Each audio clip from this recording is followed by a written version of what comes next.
إن الحمد لله نحمده ونستعينه ونستغفره ونعوذ بالله من شرور أنفسنا ومن سيئات أعمالنا من يهده الله فلا مضل له ومن يضلل فلا هادي له وأشهد أن لا إله إلا الله وحده لا شريك له وأشهد أن محمدا عبده ورسوله يا أيها الذين آمنوا اتقوا الله حق تقاته ولا تموتن إلا وأنتم مسلمون يا أيها الناس اتقوا ربكم الذي خلقكم من نفس واحدة وخلق منها زوجها وبث منهما رجالا كثيرا ونساء واتقوا الله الذي تساءلون به والأرحام إن الله كان عليكم رقيبا يا أيها الذين آمنوا اتقوا الله وقولوا قولا سديدا يصلح لكم أعمالكم ويغفر لكم ذنوبكم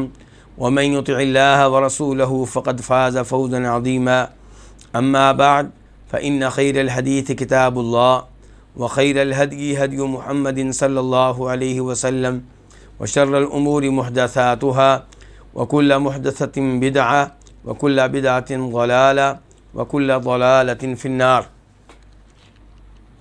الوافی بما فی الصحیحین، صحیح بخاری اور صحیح مسلم کی احادیث پہ مشتمل ایک عظیم کتاب۔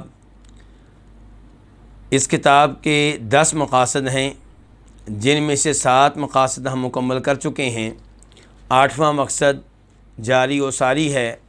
8ویں مقصد کا عنوان ہے الرقائق والاخلاق والآداب، وہ احادیث جن کا تعلق دل کو نرم کرنے سے ہے اور اخلاق و آداب سے ہے۔ اس مقصد میں کئی کتب ہیں۔ ان کتب میں سے پہلی کتاب ہم پڑھ رہے ہیں اور اس کے 25 ابواب ہو چکے ہیں۔ 26واں باب آج ہم شروع کریں گے۔ حدیث نمبر 1464 1464۔ اگرچہ اس حدیث کے اوپر گفتگو پہلے ہو چکی ہے، لیکن وہ درس نامکمل رہا، اس لیے نئے سرے سے یہیں سے سٹارٹ کریں گے انشاءاللہ۔ تو باب نمبر 26، باب الغنا غنى النفس۔ حقیقی مالداری دل کی مالداری ہوتی ہے، یعنی کہ صحیح معنوں میں مالدار وہ ہے جس کا دل مالدار ہو، جس کے دل میں استغنا ہو، جس کے دل میں ایسی حرص اور لالچ نہ ہو جو مذموم ہو۔ حدیث کو روایت کرنے والے امام بخاری اور امام مسلم دونوں ہیں۔ عن ابی ہریرہ قال، روایت ہے جناب ابو ہریرہ رضی اللہ تعالیٰ عنہ سے، وہ کہتے ہیں قال رسول اللہ صلی اللہ علیہ وسلم، فرمایا رسول اللہ صلی اللہ علیہ وسلم نے، لیس الغنی عن کثرۃ العرض ولکن الغنی غنی النفس۔ مالداری بہت زیادہ ساز و سامان کی وجہ سے نہیں ہوتی۔ العرض ساز و سامان، تو لیس الغنا مالداری بہت زیادہ ساز و سامان سے نہیں ہوتی، ولکن الغنا غنی النفس، لیکن مالداری دل کی مالداری ہوتی ہے۔ تو ان الفاظ سے پتہ چلا کہ نبی علیہ الصلوۃ والسلام واضح فرما رہے ہیں کہ مالداری اس چیز کا نام نہیں ہے کہ آپ کے پاس بہت زیادہ پراپرٹی ہو، بہت زیادہ جائیداد ہو، بہت زیادہ گاڑیاں ہوں، بہت زیادہ جانور ہوں، بہت زیادہ گھوڑے ہوں، بلکہ حقیقی مالداری یہ ہے کہ آپ کے دل میں استغنا ہو، آپ کا دل اس قسم کا ہو کہ اللہ کی راہ میں خرچ کرے تو خوشی محسوس کرے۔ آپ کا دل اس قسم کا ہو کہ آپ کے پاس کوئی غریب آدمی کھانا کھائے تو آپ اس میں خوشی محسوس کریں، نہ یہ کہ آپ حساب لگانے بیٹھ جائیں کہ آج اتنے روپے کا کھانا اس نے کھا لیا ہے اور میرا اتنا مال کم ہو گیا ہے، اب میرا مہینہ کیسے پورا ہوگا، میری زندگی کیسے گزرے گی، بچوں کی زندگی کیسے گزرے گی۔ ایسا نہیں ہے۔ اور اس بارے میں نے پہلے بھی مثال پیش کی تھی، دوبارہ پیش کروں گا، بڑی عظیم مثال ہے کہ ام المومنین عائشہ رضی اللہ تعالیٰ عنہا کی صحیح حدیث ہے کہ ان کے پاس ایک عورت آتی ہے 2 بچیوں کے ساتھ مانگنے کے لیے، سوال کرنے کے لیے، ام المؤمنین عائشہ کے گھر میں ایک کھجور کے علاوہ کچھ بھی نہیں ہے۔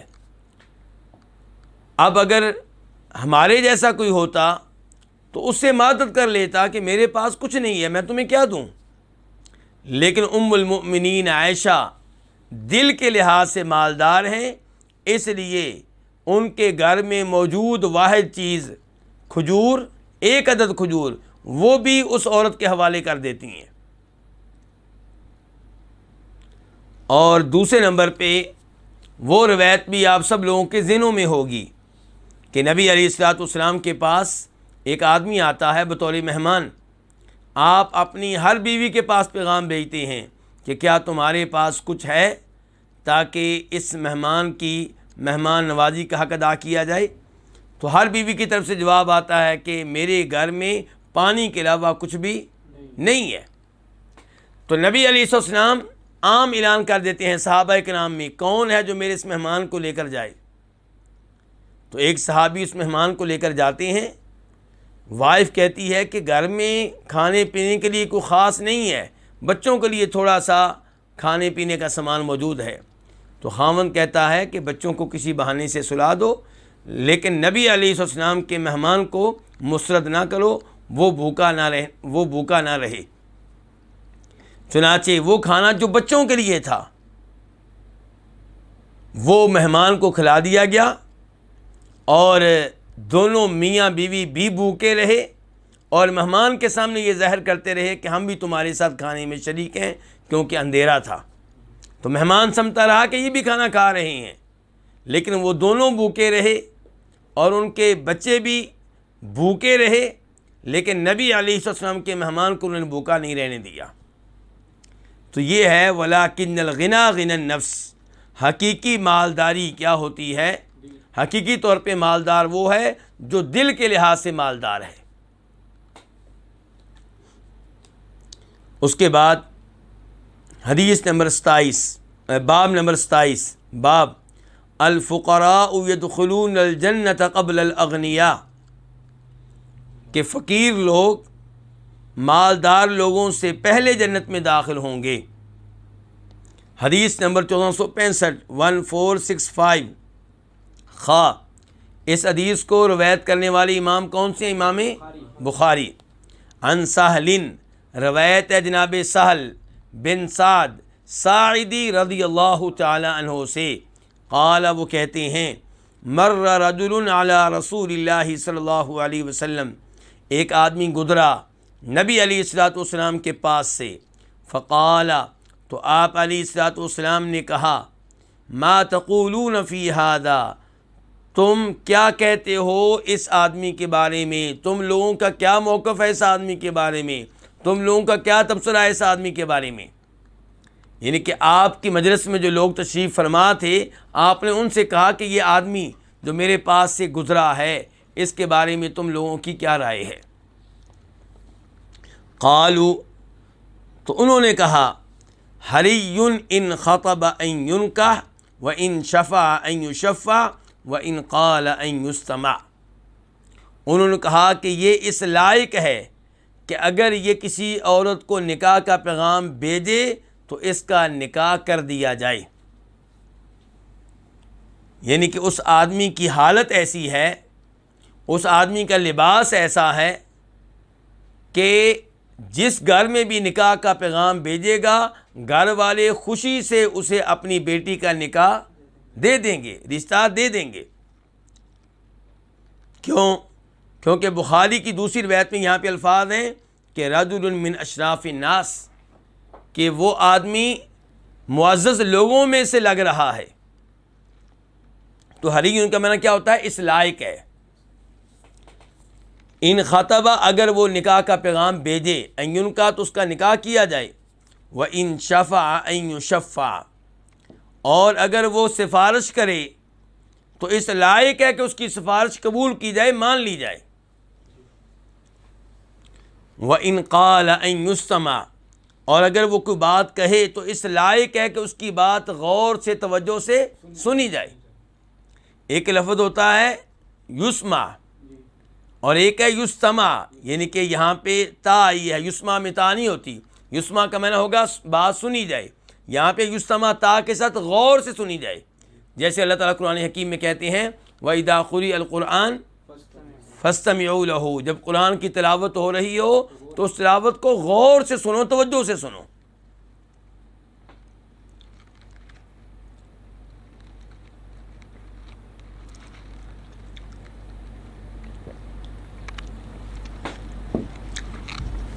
قالا کہتے ہیں کون؟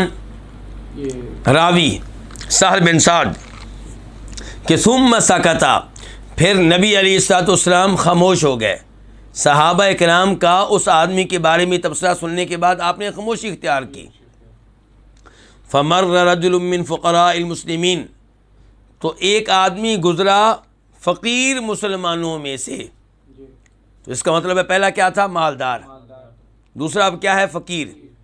فقال، تو آپ علیہ الصلوۃ والسلام نے کہا ما تقولون فی ھذا، تم لوگ اس آدمی کے بارے میں کیا کہتے ہو؟ تمہارا اس کے بارے میں کیا تبصرہ ہے؟ تمہاری اس کے بارے میں کیا رائے ہے؟ قالو، تو انہوں نے کہا، کنہوں نے؟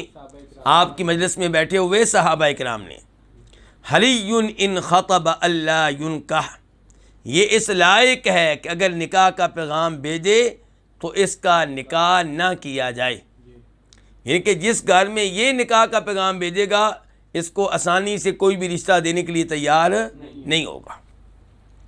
یہ صحابہ کرام نمائندگی کر رہے ہیں کس کی؟ لوگوں کی، کہ لوگوں کی نگاہ یہ ہے، لوگ انسان کی ظاہری حالت کی طرف دیکھتے ہیں، وہ نہیں دیکھتے کہ یہ دلی لحاظ سے کتنا متقی ہے، کتنا پرہیزگار ہے، دلی طور پہ اس کی صورتحال کیا ہے۔ وَإِن شَفَعَ لَا يُشَفَّعَ، صحابہ کرام کا تبصرہ جاری ہے اس دوسرے آدمی کے بارے میں، فقیر کے بارے میں، اور اگر یہ سفارش کرے، ان کی کسی کی سفارش کرے تو اس لائق ہے کہ اس کی سفارش قبول نہ کی جائے، اس کی سفارش نہ مانی جائے۔ وَإِن قَالَ أَلَّا يُسْتَمَعَ، اور اگر یہ کوئی بات کہے تو اس لائق ہے کہ اس کی بات پہ توجہ نہ دی جائے، اسے غور سے نہ سنا جائے۔ فقال رسول اللہ صلی اللہ علیہ وسلم، تو فرمایا رسول اللہ صلی اللہ علیہ وسلم نے، ھذا خیر من ملء الارض مثل ھذا، یہ کون؟ یہ غریب اور فقیر آدمی، یہ فقیر آدمی بہتر ہے اس جیسوں سے چاہے ان سے زمین بھری ہوئی ہو، ان کے پہلا آدمی جو مالدار تھا اس جیسے لوگوں سے زمین فل ہو، لاکھوں کی تعداد میں ہوں، کروڑوں کی تعداد میں ہوں، ان سب سے یہ اکیلا فقیر بہتر ہے۔ یہ کس کی نگاہوں میں؟ اللہ کی نگاہوں میں۔ پہلا تبصرہ تھا لوگوں کی کیا نگاہ ہے، لوگوں کے ہاں کیا معیار ہے، لوگ کس چیز کی طرف دیکھتے ہیں، اور اب آپ نے تبصرہ یہ کیا ہے کہ اللہ کس کی طرف دیکھتا ہے۔ تو اللہ کی نگاہ میں یہ فقیر ایک جانب ہو اور یہ مالدار بہت زیادہ تعداد میں دوسری جانب ہو، یہ فقیر ان سے بہتر ہے۔ لیکن یہ کس فقیر کی بات ہو رہی ہے؟ یہ وہ فقیر ہے جو اپنے رب کے حقوق کو ادا کرتا ہے۔ آج کے فقیروں کو دیکھ کر افسوس ہوتا ہے کہ نہ یہ دنیا کے رہے نہ آخرت کے رہے، دنیا میں بھی ذلیل و رسوا، آخرت میں بھی ذلیل و رسوا۔ جب فقیر ہونے کے باوجود وہ قبر والوں کے نام پہ کوئی نہ کوئی مرغا یا بکرا ذبح کرتے ہیں، چاہے قرض لینا پڑے، شرک کا ارتکاب کرتے ہیں، تو انہیں نہ دنیا ملی نہ آخرت ملی۔ جب غریب ہونے کے باوجود مساجد میں نہیں آتے، 5 وقت کی نمازیں ادا نہیں کرتے، 30 دن کے روزے نہیں رکھتے، تو انہیں نہ دنیا ملی نہ آخرت ملی۔ لیکن وہ فقیر جو اللہ تعالیٰ کے حقوق کو ادا کرتا ہے، اللہ رب العزت کے احکام کی تعمیل کرتا ہے، جن چیزوں کو اللہ نے حرام قرار دیا ان سے دور رہتا ہے، ایسا اگر کوئی فقیر ہے تو اس کے بارے میں فرما رہے ہیں نبی علیہ الصلوۃ والسلام کہ یہ بہت بہتر ہے ان لوگوں سے جو امیر ہیں۔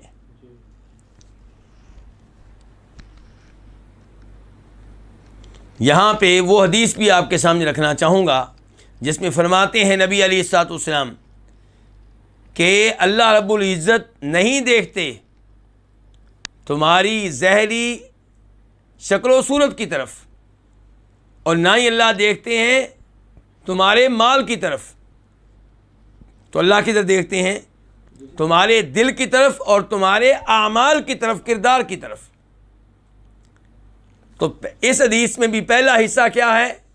دنیا کا، دنیاوی معیار۔ دنیا کس کی طرف دیکھتی ہے؟ آپ کی شکل کیسی ہے، آپ کی شخصیت، آپ کا لباس، آپ کا جوتا، رہن سہن، اٹھنا بیٹھنا، گاڑی، آپ کا مکان۔ تو لوگ دیکھتے ہیں آپ کی ظاہری شکل و صورت کی طرف اور آپ کے مال کی طرف، اور اللہ کی طرف دیکھتا ہے آپ کے دل کی طرف۔ دل میں رب کا خوف ہے یا نہیں؟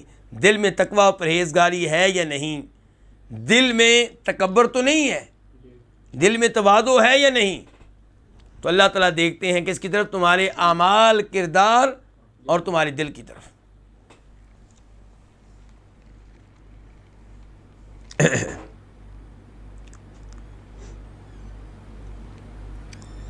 اس کے بعد حدیث نمبر 1466 1466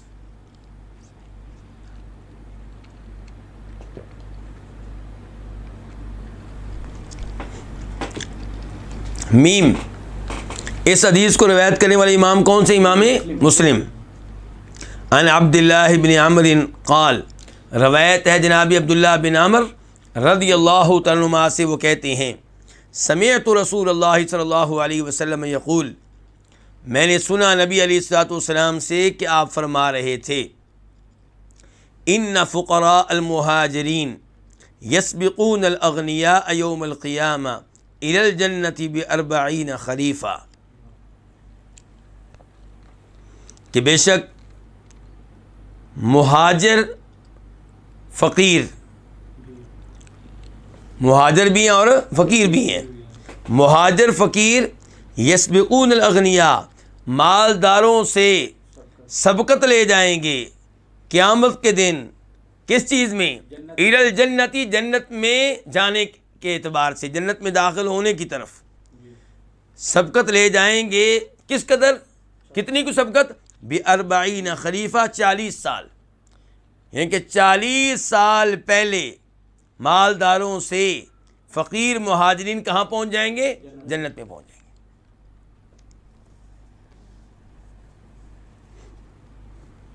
اندازہ لگائیے کہ فقیر کتنی خیر پہ ہے، لیکن شرط کیا ہے؟ صبر کرنے والا ہو، توحید کے اوپر ہو، عقیدہ اس کا ٹھیک ہو، نماز کا پابند ہو، فرائض و واجبات پہ عمل کرنے والا ہو، اور حرام چیزوں سے دور رہنے والا ہو۔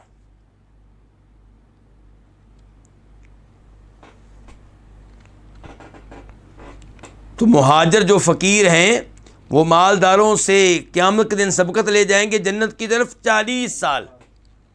خریف کا معنی کیا کریں گے آپ؟ سال۔ یسبقون، سبقت لے جائیں گے، الاغنیاء، غنی ان کی جمع ہے مالدار۔ یہاں پہ ایک دو چیزیں میں عرض کرنا چاہوں گا جو اسی روایت میں آئی ہیں، لیکن تفصیلی روایت میں یہاں پہ صرف نبی علیہ الصلوۃ والسلام کے الفاظ کو ذکر کیا گیا ہے، لیکن عبداللہ، راوی کون ہے یہاں پہ؟ صحابی کون ہے؟ عبداللہ بن عمر۔ تو عبداللہ بن عمر نے یہ حدیث کب بیان کی تھی، کیا ہوا تھا، وہ بھی ہمیں سننا چاہیے، اس پہ بھی غور کرنا چاہیے۔ عبداللہ بن عمر سے ایک آدمی نے سوال کیا اور کہا السنا من فقراء المہاجرین، کیا ہم فقیر مہاجرین میں سے نہیں ہیں؟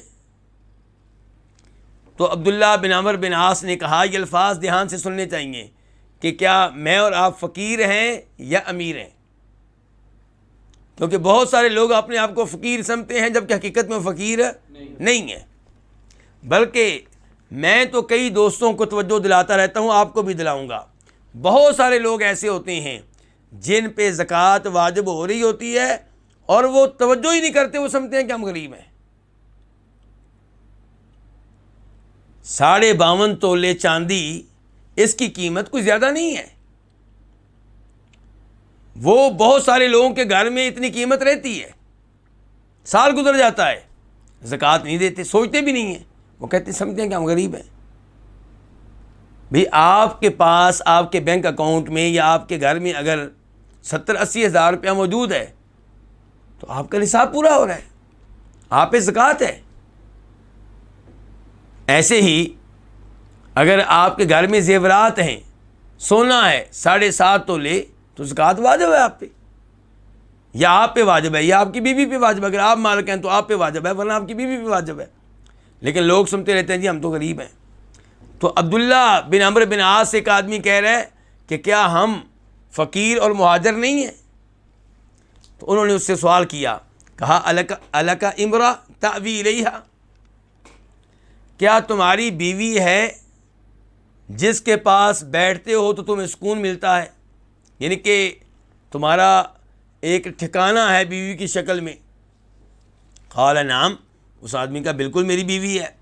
قال الیس الک مسکن تسکنہ, کیا تمہارا گھر ہے جس میں رہائش اختیار کی ہوئی ہو؟ قال نعم, جی بالکل گھر بھی ہے. قال فانت من الاغنیاء, کہا پھر تم غریب نہیں ہو, تم مالدار ہو. تم غریب نہیں ہو, تم کیا ہو؟ اپنی رہائش موجود ہے, گھر کے اندر بیوی بھی موجود ہے گھر کا نظام چلانے کے لیے, تو تم تو مالدار ہو. قال, راوی کہتے ہیں کہ وہ آدمی کہنے لگا فإن لي خادما, آپ مجھے کہہ رہے ہیں مالدار ہے اس وجہ سے کہ میرے پاس گھر ہے اور بیوی, میرے پاس تو خادم بھی ہے ایک. کہا فأنت من الملوک, اور تو پھر بادشاہ ہے. جس کے گھر میں ایک نوکر ہے اس کو کیا کہہ رہے, تو پھر کیا ہے, تو بادشاہ ہے, تو فقیر کہاں سے ہو گیا؟ تو یہ رائے ہے کس کی؟ عبداللہ بن عمرو بن عاص کی. اس رائے کے مطابق آپ دیکھ لیں کہ آپ امیر ہیں کہ غریب ہیں. اچھا, اس کے بعد عبداللہ بن عمرو بن عاص کے پاس 3 آدمی آئے. انہوں نے کہا کہ اللہ کی قسم ہمارے پاس کچھ نہیں ہے. کیوں جی؟ نہ ہمارے پاس کوئی مال وغیرہ ہے, نہ ہمارے پاس کوئی جانور و سواری ہے, نہ ہمارے پاس دنیاوی ساز و سامان ہے. تو عبداللہ بن عمرو بن عاص نے کہا ما شئتم, جیسے تم مناسب سمجھو. اگر تم مناسب سمجھتے ہو تو ہمارے پاس دوبارہ آنا, تو ہم تمہیں کچھ نہ کچھ مال دیں گے, تمہاری مدد کریں گے. اور اگر تم چاہتے ہو یہ کہ میں تمہاری شفاعت کر دوں حکمران کے پاس, گورنر کے پاس, تو میں یہ کام کر دوں گا. کتنی آپشن دے دیں؟ 2. تیسری آپشن یہ ہے کہ اگر تم صبر کرو, تو فرمایا تھا نبی علیہ الصلوۃ والسلام نے کہ مہاجر فقیر مالداروں سے پہلے جنت میں پہنچ جائیں گے 40 سال پہلے. تب انہوں نے یہ حدیث بیان کی تھی. تو پھر انہوں نے کیا کہا حدیث سننے کے بعد؟ ہمارے جیسا کوئی ہوگا, ٹھیک ہے جی جنت بھی لے لیں گے, فی الحال تو یہاں آپ ہماری مدد کریں نا. لیکن انہوں نے کیا کہا, فَإِنَّا نَصْبِرْ لَا نَسْأَلْ شَيْئًا, جب آپ یہ حدیث سنا رہے ہیں تو ہمارا آپ کے ساتھ وعدہ ہے کہ ہم صبر کریں گے, ہم کسی سے کچھ بھی نہیں مانگتے. تو یہ ہیں وہ لوگ جن کے اوپر احادیث اثر ڈالا کرتی تھیں, جو احادیث کو سن کر فوری طور پہ تبدیل ہو جایا کرتے تھے.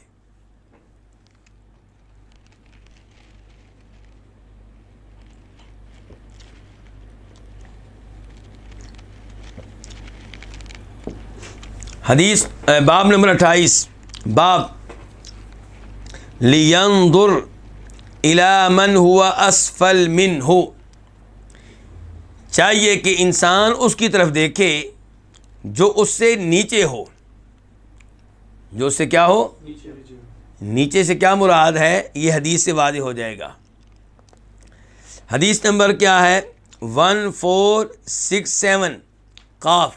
اس حدیث کے بیان کرنے پہ اتفاق ہے کس کس کا؟ امام بخاری کا اور امام مسلم کا. عن ابی ہریرہ عن رسول اللہ صلی اللہ علیہ وسلم قال, روایت ہے جناب ابو ہریرہ رضی اللہ تعالیٰ عنہ سے, وہ روایت کرتے ہیں رسول اللہ صلی اللہ علیہ وسلم سے کہ آپ نے فرمایا اذا نظر احدکم الی من فضل علیہ فی المال والخلق فلینظر الی من هو اسفل منہ، جب تم میں سے کوئی دیکھے اس شخص کو جسے فضیلت دی گئی ہے، فوقیت دی گئی ہے، علیہ اس پہ، کس پہ؟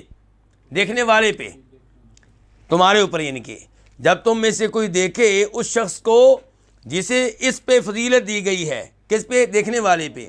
فضیلت کس معاملے میں؟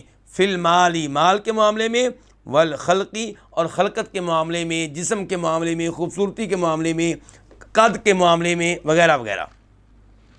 فَلْيَنْظُرْ، پس چاہیے کہ وہ دیکھے اس شخص کی طرف جو اس سے نیچے ہے۔ کیا سمجھیں ہم اس حدیث سے؟ کہ جب آپ کو دنیاوی طور پہ کوئی اپنے سے اچھا نظر آئے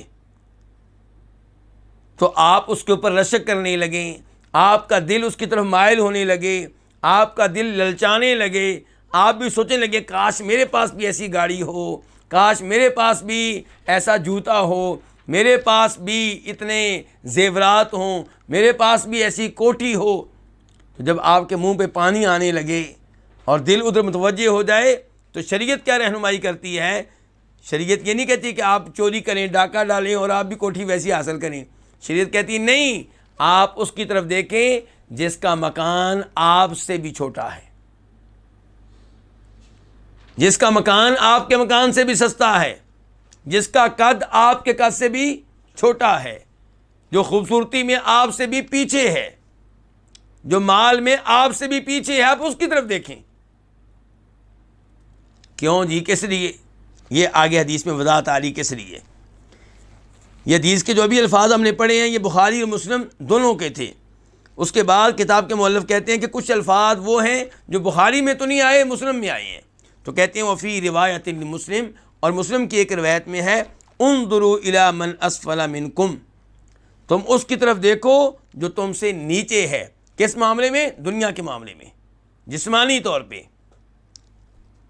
اگر آپ کا ایک ہاتھ نہیں ہے تو آپ اس کی طرف دیکھیں جس کے دونوں ہاتھ نہیں ہیں، وہ بھی آپ کو نظر آئیں گے۔ اگر آپ کی ایک آنکھ خراب ہے تو آپ اس کی طرف دیکھیں جس کے پاس دونوں آنکھیں نہیں ہیں۔ اگر آپ کی دونوں آنکھیں نہیں ہیں تو آپ اس کی طرف دیکھیں جس کے پاس دونوں آنکھیں بھی نہیں ہیں اور بولنے کی صلاحیت بھی نہیں ہے، سننے کی صلاحیت بھی نہیں ہے۔ تو آپ کو ایسے لوگ ملیں گے جو آپ سے نیچے ہیں۔ تو فرمایا دیکھو اس کی طرف جو تم سے نیچے ہے، وَلَا تَنْظُرُوا إِلَىٰ مَنْ هُوَ فَوْقَكُمْ، اور اس کی طرف نہ دیکھو جو تم سے اوپر ہے، تم سے آگے ہے۔ کس معاملے میں؟ دنیا کے معاملے میں، مال کے معاملے میں، پراپرٹی کے معاملے میں، اولاد کے معاملے میں، اور جسم کے معاملے میں، قد کے معاملے میں، خوبصورتی کے معاملے میں۔ ایسا کریں گے تو کیا ہوگا کہ جب آپ نیچے والے لوگوں کی طرف دیکھیں گے اور اوپر والوں کی طرف دیکھنا چھوڑ دیں گے تو کیا ہوگا؟ فہوا، تو یہ اجدرو، زیادہ لائق ہے اس بات کے کہ اللہ تزدروا نعمت اللہ، کہ تم اللہ کی نعمتوں کو حقیر نہ جانو۔ لا تزدروا، تم حقیر نہ جانو نعمت اللہ، اللہ کی نعمتوں کو جو اللہ نے تمہیں دے رکھی ہیں۔ جب انسان اپنا یہ اصول بنا لے، کیا کہ میں نے ان کی طرف دیکھنا ہے جو آپ سے نیچے ہیں، تو آپ ان کو دیکھ دیکھ کر کیا کہیں گے؟ الحمدللہ۔ جب آپ کی ایک آنکھ نہیں ہے تو آپ اس کو دیکھیں گے جس کی دونوں آنکھیں نہیں ہیں، آپ کہیں گے الحمدللہ، یہ دیکھو میں ایسے ہی پریشان ہوں، میری ایک آنکھ نہیں ہے، اس کی دونوں نہیں ہیں۔ جب آپ کے پاس بیٹا نہیں ہے اور آپ پریشان رہتے ہیں صبح و شام، تو آپ کا واسطہ جب اس سے پڑے گا جس کے پاس نہ بیٹا ہے نہ بیٹی، تو آپ کہیں گے الحمدللہ، چلو میرے پاس بیٹی تو ہے۔ اور اگر آپ کا واسطہ، اگر آپ کے پاس اولاد بالکل نہیں ہے تو پھر آپ کا واسطہ اس سے پڑے گا جو بیوی تلاش کر رہا ہے، بیوی نہیں مل رہی اس کو، لوگ اس کو رشتہ دینے کے لیے تیار نہیں ہیں، تو آپ کہیں گے الحمدللہ میرے گھر میں بیوی تو ہے جو میرا استقبال کرتی ہے، جس سے میں گفتگو کرتا ہوں، جس سے میں مشورے کرتا ہوں، جس کے ساتھ بیٹھ کے میں سفر کرتا ہوں، میری تو زندگی بڑی اچھی گزر رہی ہے، اس بیچارے کی طرف دیکھو۔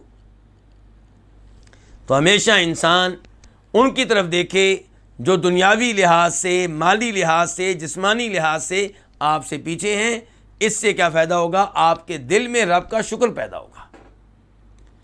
اس سے یہ فائدہ ہوگا کہ جو نعمتیں آپ کے پاس رب کی موجود ہیں ان کی قدر و قیمت کو آپ جان سکیں گے، اور اگر آپ صبح و شام ان کی طرف دیکھیں جو آپ سے اوپر ہے مالی لحاظ سے، پھر تو آپ کے دل میں کیا ہوگا؟ ناشکری پیدا ہوگی۔ اچھا، اللہ نے اس کو اتنا مال دے دیا ہے، اس کو پر لگے ہوئے ہیں، مجھے کیوں نہیں دیا؟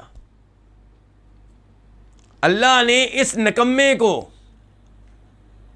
گویا کہ آپ اللہ کے فیصلوں پہ اعتراض کر رہے ہیں کہ اس نکمے کو جس کو کھانے کو کچھ نہیں ملتا 10 بیٹے دے دیے ہیں، اور میرے پاس وافر مال، اتنی کوٹھیاں موجود ہیں، گاڑیاں موجود ہیں، مجھے رب نے کیوں نہیں دیا؟ میں کھلا سکتا ہوں انہیں۔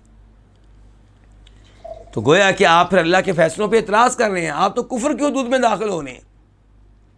اس لیے انسان کو چاہیے اپنے آپ کو اور اپنے بچوں کو عادت ڈالے اس بات کی کہ کن کی طرف دیکھنا ہے؟ جو نعمتوں کے لحاظ سے، مال کے لحاظ سے، جسم کے لحاظ سے، حسن و جمال کے لحاظ سے آپ سے نیچے ہیں، آپ سے پیچھے ہیں۔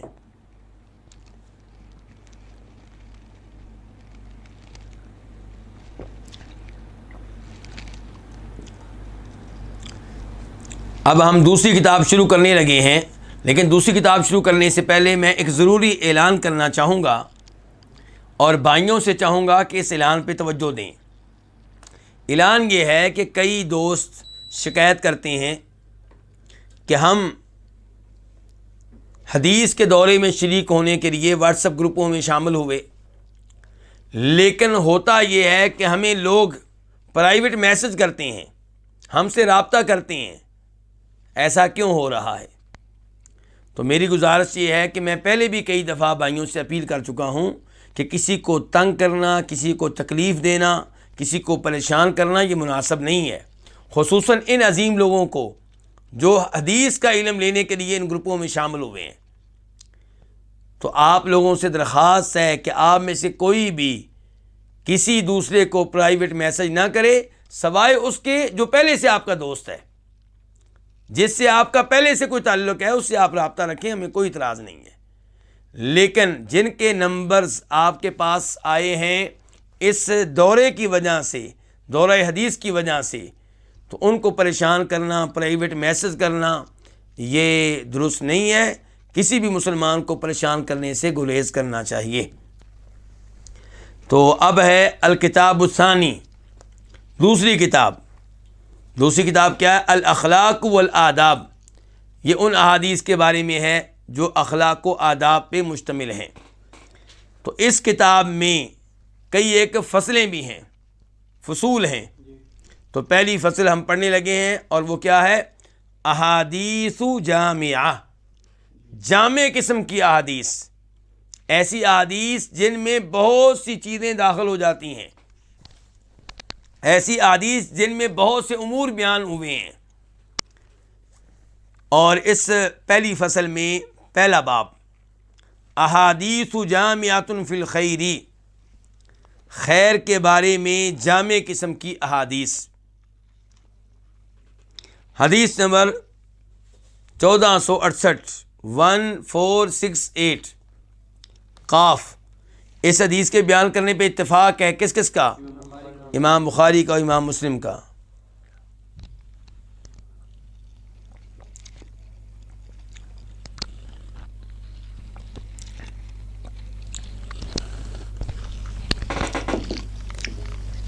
عن ابی ہریرہ رضی اللہ عنہ، روایت ہے جناب ابو ہریرہ رضی اللہ تعالیٰ عنہ سے، عن النبی صلی اللہ علیہ وسلم قال، وہ روایت کرتے ہیں نبی صلی اللہ علیہ وسلم سے کہ آپ نے فرمایا، سبعۃ یظلھم اللہ فی ظلہ یوم لا ظل الا ظلہ، 7 طرح کے لوگ ہیں جن کو اللہ تعالیٰ اپنے سائے میں جگہ دے گا اس دن جس دن کوئی سایہ نہیں ہوگا الا ظلہ، سوائے اس کے سائے کے۔ کس کے سائے کے؟ اللہ تعالیٰ کے سائے کے۔ اللہ تعالیٰ کے سائے کے علاوہ کوئی سایہ نہیں ہوگا۔ یہ 7 طرح کے لوگ کون ہیں ان کے بارے میں بھی پڑھتے ہیں، لیکن اس سے پہلے چند ایک مسائل حل کر لیں۔ پہلا مسئلہ یہ کہ اللہ کا یہ ذاتی سایہ ہے یا اللہ کی کسی مخلوق کا سایہ ہے؟ تو اس سوال کا جواب یہ ہے کہ یہ اللہ کا ذاتی سایہ مراد نہیں ہے اس سے، اس سے مراد اللہ کی مخلوق عرش کا سایہ ہے. کس کا سایہ ہے؟ عرش کا سایہ ہے. تو اس پہ اب ایک اور سوال پھر آئے گا، وہ کیا کہ کیا ہم تعویل نہیں کر رہے؟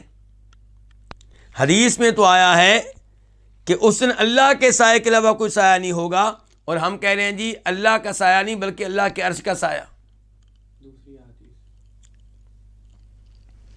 تو اس سوال کا جواب یہ ہے کہ یہ مفہوم ہم بیان کر رہے ہیں دیگر احادیث کی روشنی میں، اور ایک حدیث دوسری حدیث کی وضاحت کرتی ہے.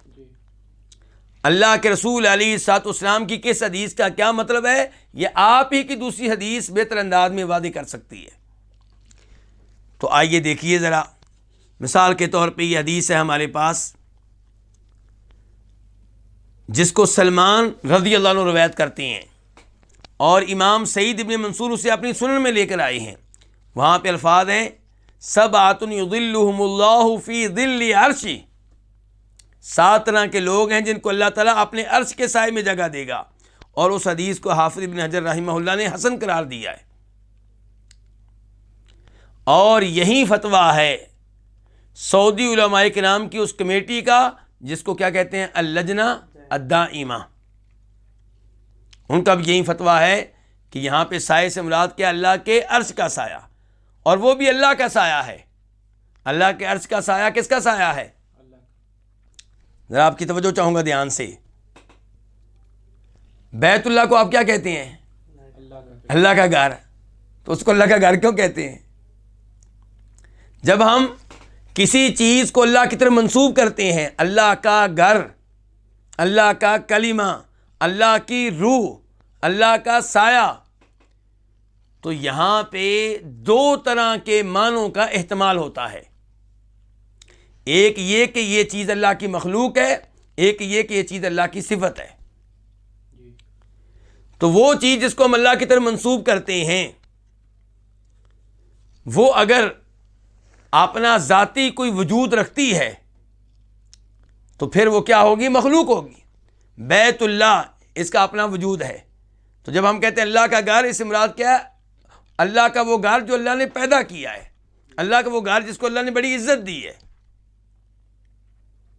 اور جب کہتے ہیں عیسیٰ علیہ السلام کو کلمۃ اللہ، اللہ کا کلمہ، تو اس سے کیا مراد ہے کہ وہ جو اللہ کے کلمے کن کے ذریعے پیدا ہوئے ہیں. اللہ نے کہا تھا کن ہو جا تو وہ پیدا ہو گئے. عیسائیوں کو غلط فہمی ہو جاتی ہے کلمۃ اللہ کے لفظ سے، اور وہ کہتے ہیں جی اللہ کا کلمہ تو 3 معبودوں میں سے ایک معبود ہو گئے. ایسے ہی اللہ کی روح، اس سے مراد کیا ہے؟ اس سے مراد اللہ کی پیدا کردہ روح، اس سے مراد اللہ کی وہ روح ہے جس کو اللہ نے پیدا کیا ہے. تو عیسیٰ علیہ السلام اللہ کی روح ہیں، یعنی کہ باپ کے بغیر اللہ کی روح سے پیدا ہوئے ہیں. تو اللہ کی پیدا کردہ روح سے پیدا ہوئے ہیں. تو ایسے ہی یہ جو سایہ ہے، یعنی کہ یہ اللہ کا، ہر چیز کس کی ہے؟ اللہ کی ہے. ہر چیز کس کی ہے؟ ہر چیز کا مالک کون ہے؟ اللہ. آسمان کا مالک بھی اللہ، زمین کا مالک بھی اللہ. تو اللہ تعالیٰ ان کو سایہ جگہ دے گا اپنے سائے میں، مراد ہے اپنے پیدا کردہ سائے میں. تو عرش کا سایہ جو ہے وہ اللہ کی مخلوق ہے، اللہ کا پیدا کردہ سایہ ہے.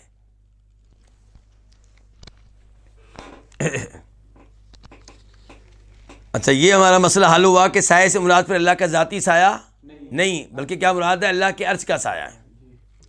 دوسرا ہمارا مسئلہ یہ ہے کہ وہ لوگ جن کو اللہ تعالیٰ عرش کے سائے میں جگہ دے گا، کیا وہ صرف 7 ہی ہیں یا ان کے علاوہ بھی ہیں؟ تو جواب یہ ہے کہ ان کے علاوہ بھی ہیں. اس حدیث میں تذکرہ 7 کا آیا ہے، لیکن اللہ کے رسول نے یہ نہیں کہا کہ وہ صرف 7 ہیں. یہاں پہ اللہ نے 7 کا تذکرہ کیا، اللہ کے رسول صلی اللہ علیہ وسلم نے 7 کا تذکرہ کیا. دیگر احادیث میں دیگر کئی لوگوں کا بھی تذکرہ آیا ہے. مثال کے طور پہ ایک حدیث لیجئے، یہ مسلم شریف کی حدیث ہے اور اس کا نمبر ہے 7704 7704. اس حدیث میں فرماتے ہیں نبی علیہ السلام، من انذر معسرا او وضع عنہ اضلہ اللہ فی ظلہ. کوئی آدمی تنگ دست ہے، آپ نے اس کو قرضہ دیا ہے، اب اس کے حالات خراب ہو گئے ہیں، وہ قرضہ واپس نہیں کر سکتا یا کم از کم فوری طور پہ واپس نہیں کر سکتا، تو آپ اس کو مہلت دے دیتی ہیں۔ آپ نے اس کو قرضہ دیا تھا 1 سال کے لیے، تو پھر آپ نے اس کو 6 مہینے اور دے دیا، آپ نے یا 1 سال اور دے دیا، یا آپ نے قرضہ اس کا معاف کر دیا۔ تو فرمایا جو کسی تنگ دست کو مہلت دے دے یا قرضہ معاف کر دے، اللہ تعالیٰ اسے بھی اپنے سائے میں جگہ دیں گے۔ تو میں نے ایک مثال دی ہے جس سے پتہ چلا کہ 7 کے علاوہ بھی لوگ ہیں، اور اس سے یہ بھی پتہ چلا کہ قرض دینا اور پھر قرض دینے کے بعد مہلت دینا، اس کے اوپر کتنا اجر و ثواب ملتا ہے۔ یہ بات میں کیوں کر رہا ہوں، آپ کی توجہ چاہوں گا، کیونکہ جب ہم لوگوں کو مسئلہ بتاتے ہیں کہ آپ قرض پہ سود نہیں لے سکتے، کہتے ہیں اچھا پھر ہمیں کیا فائدہ ہوا، ہم نے قرضہ دیا 3 سال کے لیے روپے کی شکل میں، روپے کی قیمت گر گئی، جو روپیہ 7 لاکھ کا تھا آج جو 7 لاکھ کا حقیقی طور پہ نہیں رہا۔ پہلے 7 لاکھ سے مثال کے طور پہ آپ سونا خرید سکتے تھے، کتنا، 1 تولہ مثال کے طور پہ، اب جناب وہ 7 لاکھ سے 1 تولہ سونا نہیں آتا، تو کہتے ہیں یہ ہمارا تو نقصان ہو گیا۔ تو ایسے بھائیوں کو بڑی مشکل سے سمجھانا پڑتا ہے کہ آپ ہر چیز کو دنیاوی طور پہ نہ دیکھا کریں۔ آپ یہ دیکھیں کہ وہ 1 لاکھ روپیہ آپ کے پاس پڑا رہتا تو آپ کو کیا دیتا، کچھ بھی نہ دیتا۔ جب آپ نے کسی مسلمان کی مدد کی، اس کو قرضہ دیا، تو روزانہ کی بنیاد پہ آپ کو اجر و ثواب ملتا رہا، اور پھر جب آپ نے مہلت دی یا قرضہ معاف کر دیا تو روز قیامت اللہ کی طرف سے سائے کی گارنٹی آپ کو مل گئی، اور کیا چاہیے آپ کو۔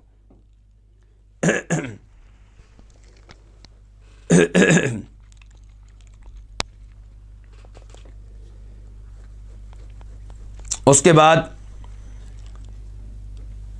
امام عدل، پہلے نمبر پہ کون ہے؟ امام عدل، وہ امام جو عدل و انصاف کرنے والا ہو۔ اسی چلائی میں کیا کیا آپ لوگوں نے؟ امام عدل، وہ امام جو عدل و انصاف کرنے والا ہو۔ امام سے مراد کون ہے؟ مسجد کے مولوی صاحب نہیں، اس سے مراد ہے حکمران۔ احادیث میں حکمران پہ امام کا لفظ بار بار بولا جاتا ہے، اور اسی سے کہتے ہیں امامت عظمیٰ، بڑی امامت مراد ہے۔ اور یہیں سے ایک اور نقطہ آپ کی توجہ چاہوں گا دھیان سے۔ ہم کیا کہتے ہیں جی؟ ہم کہتے ہیں امام علی رضی اللہ تعالی عنہ، ہم کہتے ہیں امام حسن رضی اللہ عنہ، ہم کہتے ہیں امام حسین رضی اللہ عنہ، لیکن امام ابو بکر نہیں کہتے، امام عمر نہیں کہتے، امام عثمان نہیں کہتے۔ اور ہم اتنے بھولے بادشاہ، ہمیں نہیں پتا کہ یہ کتنا غلط عقیدہ ہم لوگوں کے سامنے رکھ رہے ہیں۔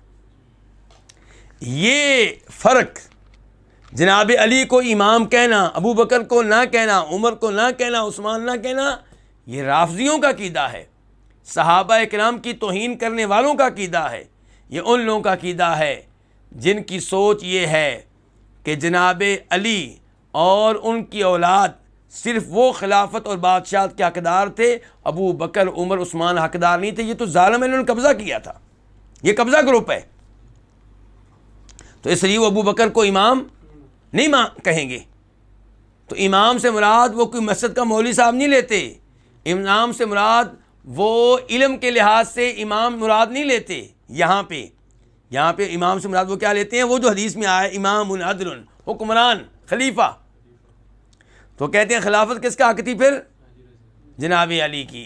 تو یہ بھی امام، حسن بھی امام، حسین بھی امام، اور ان کی اولاد زین العابدین بھی امام، جعفر صادق بھی امام، لیکن ابو بکر کے ساتھ امام کا لفظ کبھی نہیں لگائیں گے۔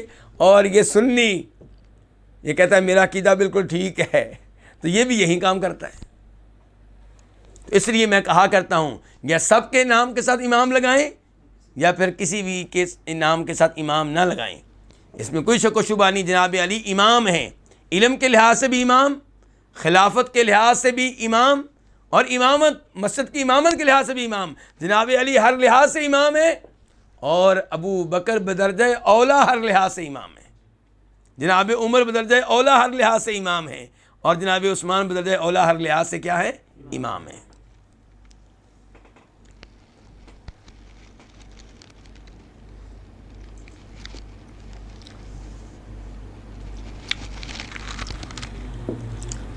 تو پہلا وہ شخص جو روز قیامت اللہ کا سایہ حاصل کرے گا وہ کون ہے؟ عدل و انصاف کرنے والا امام، حکمران۔ اس سے پتہ چلا کہ عدل و انصاف کی کیا اہمیت ہے، اور حکمران کو عدل و انصاف کرنا چاہیے اپنی رعایا میں، اپنی پبلک میں۔ اس بارے میں ایک حدیث آتی ہے، وہ بھی آپ کے سامنے رکھنا چاہوں گا، اور اس سے روایت کرنے والے امام مسلم ہیں۔ اس پہ فرماتے ہیں نبی علیہ السلام، ان المقسطین عند اللہ علی منابر من نور عن یمین الرحمن، کہ عدل و انصاف کرنے والے روز قیامت اللہ تعالیٰ کے پاس ہوں گے، نور کے ممبر پہ ہوں گے۔ سٹیج کون سا ہوگا؟ نور، نورانی سٹیج، اس پہ بیٹھے ہوں گے۔ عن یمین الرحمن، رحمان کی دائیں جانب ہوں گے۔ سوال پیدا ہوا کہ کون سے عدل و انصاف کرنے والے؟ فرمایا الذین یعدلون فی حکمہم واہلیہم، یہ وہ لوگ ہیں جو عدل و انصاف کرتے ہیں اپنی حکومت میں اور اپنے اہل و عیال میں، بلکہ فرمایا ہر اس چیز میں جس کے وہ ذمہ دار بن جائیں۔ تو اس حدیث سے کیا پتہ چلا کہ عدل و انصاف مطلوب ہے ہر شخص سے، حکمران سے، گھر کے سربراہ سے، اور اسکول کے پرنسپل سے، کالج کے پرنسپل سے، مدرسے کے مدیر صاحب سے، کسی بھی آفس کے ڈائریکٹر سے، کسی بھی فیکٹری کے مالک سے، ہر شخص سے عدل و انصاف مطلوب ہے۔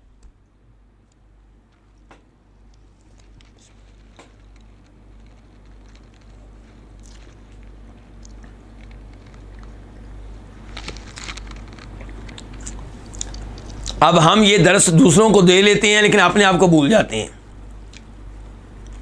آئیے ذرا آج اپنے آپ کو دیکھیں، آپ کے اور میرے گھر میں کتنے بچے ہیں؟ کیا ہم ان میں عدل و انصاف کرتے ہیں؟ کیا لڑکی اور لڑکے کے ساتھ ایک جیسا سلوک کرتے ہیں، یا لڑکوں کو ترجیح دے رہے ہیں لڑکیوں پہ؟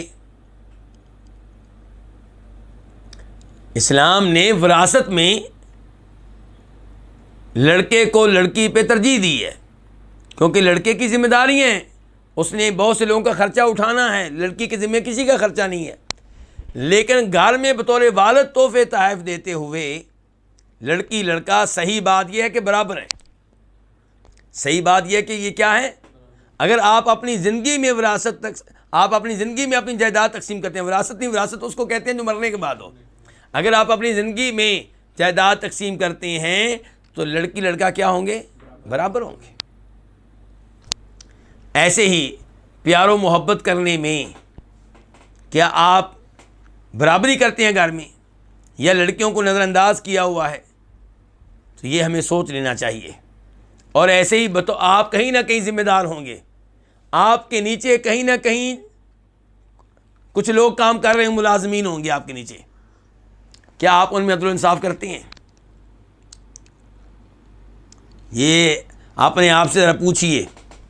تو یہاں پہ کیا امام عدل، کہ اس حدیث میں ہے کہ وہ حکمران عدل و انصاف کرنے والا ہو، اور دوسری حدیث تو میں نے آپ کے سامنے رکھی ہے، اسے پتہ چلا کہ عدل و انصاف ہر ایک سے مطلوب ہے۔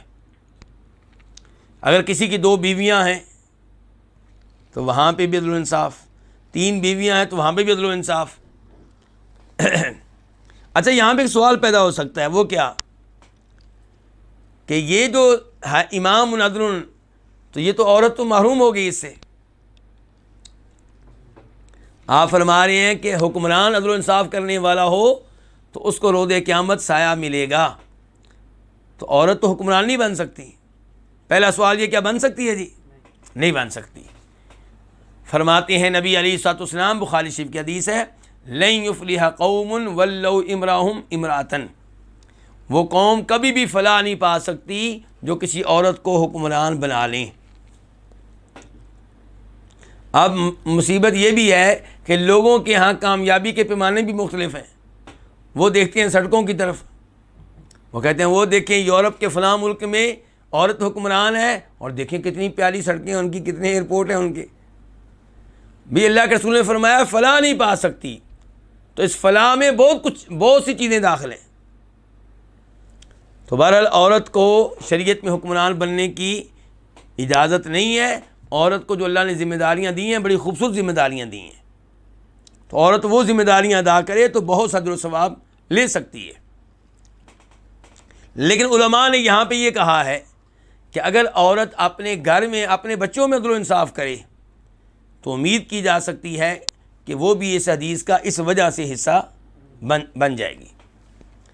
اس کے بعد فرمایا وَشَابٌ نَشَأَ فِي عِبَادَةِ اللَّهِ، وہ نوجوان جو اللہ کی عبادت میں پروان چڑھا. جوانی میں اللہ کی عبادت کرنا یہ ہے اہم کام. بوڑھے ہو کے تو کئی لوگ کر لیتے ہیں، بوڑھے ہو کے تو بہت سارے لوگ اللہ کی عبادت کر لیتے ہیں، ان کی زندگی اللہ کی عبادت میں گزرتی ہے آخری عمر. لیکن جوانی اللہ کی عبادت میں گزارنا، خصوصاً آج کے زمانے میں، موبائل کے زمانے میں، فتنوں کے زمانے میں، آپ کی جوانی اللہ کی عبادت میں گزرے، نفلی روزے رکھتے ہوئے گزرے، تہجد پڑھتے ہوئے گزرے اور تلاوتیں کرتے ہوئے گزرے، نگاہیں آپ کی جھک جائیں جب آپ کے سامنے غیر لڑکیاں آئیں، تو یہ بہت بڑی بات ہے. تو فرمایا وہ نوجوان جو اللہ کی عبادت میں پروان چڑھا تو اسے بھی روز قیامت کیا ملے گا؟ سایہ ملے گا. تیسرے نمبر پہ وَرَجُلٌ قَلْبُهُ مُعَلَّقٌ فِي الْمَسَاجِدِ، وہ آدمی جس کا دل معلق ہے، لگا ہوا ہے، لٹکا ہوا ہے، کہاں؟ مساجد میں. اب یہ جو دوسرا شخص بیان ہوا یہ کون ہے؟ وہ نوجوان جو اللہ کی عبادت میں پروان چڑھا. تو یہ جو الفاظ ہیں یہ مرد کے لیے بھی ہیں، عورت کے لیے بھی ہیں. اب تیسرا آ گیا کہ وہ آدمی جس کا دل مسجد میں لٹکا ہوا ہے. تو کیا یہ بھی عورت کے لیے ہے؟ نہیں، یہ عورت کے لیے نہیں ہے. کیوں؟ کیونکہ فرماتے ہیں نبی علیہ السلام عورت کی نماز کہاں پہ افضل ہے؟ گھر میں. لیکن مسجد میں جانا عورت کا جائز ہے، خصوصاً جب وہ اس لیے جاتی ہو مسجد میں کہ وہاں پہ نماز کے ساتھ ساتھ مجھے درس حدیث سننے کا موقع ملے گا، قرآن کی تفسیر سننے کا موقع ملے گا، خطبہ جمعہ میں مجھے احکام و مسائل معلوم ہوں گے، میرا ایمان تازہ ہو جائے گا. تو بہرحال عورت کی نماز کہاں پہ افضل ہے؟ گھر میں. اور اللہ تعالیٰ فرماتے ہیں قرآن حکیم میں وَقَرْنَ فِي بُيُوتِكُنَّ، اپنے گھروں میں ٹک کر بیٹھی رہو. عورت کا گھر میں رہنا یہ افضل ہے، یہ بہتر ہے. تو اس لیے عورت ان الفاظ کا حصہ نہیں ہے. تو فرمایا وَرَجُلٌ، وہ آدمی قلبہ جس کا دل معلق لٹکا ہوا ہے، کہاں؟ مساجد میں. تو یہاں پہ ایک تو چیز یہ بیان کرنا چاہوں گا کہ موطا امام مالک میں اور مسلم شریف میں یہاں پہ کچھ الفاظ اور بھی آئے ہیں. وہ کیا؟ کہ جب وہ مسجد سے نکلے یہاں تک کہ مسجد میں لوٹ آئے. یعنی کہ جب مسجد میں ہے تب تو مسجد میں ہی ہے نا، دل مسجد کی طرف کب کھنچے گا؟ جب مسجد سے نکلے گا. تو فرمایا وہ آدمی جس کا دل مسجد میں لٹکا ہوا ہو، یعنی کہ جو ہی مسجد سے نکلا تو دل اس کو کھینچ رہا ہے کس کی طرف؟ مسجد کی طرف، یہاں تک کہ مسجد میں واپس آ جائے. اچھا، عورت کے لحاظ سے علماء کرام نے یہ لکھا ہے کہ عورت اگر اللہ تعالیٰ کی یہ بات مان لے کہ میں نے سکون سے گھر میں رہنا ہے، ٹک کے گھر میں بیٹھنا ہے، بلا وجہ بلا ضرورت مجھے نکلنے کی حاجت نہیں ہے، تو وہ اس سوچ کی وجہ سے امید ہے کہ بہت سارا اجر و ثواب لے جائے گی. اس کے بعد کتنے لوگ ہو گئے جی؟ 3. چوتھے نمبر پہ وَرَجُلَانِ تَحَابَّا فِي اللَّهِ، 2 آدمی جو آپس میں محبت کرتے ہیں فی اللہ، کس کی وجہ سے؟ اللہ کی وجہ سے.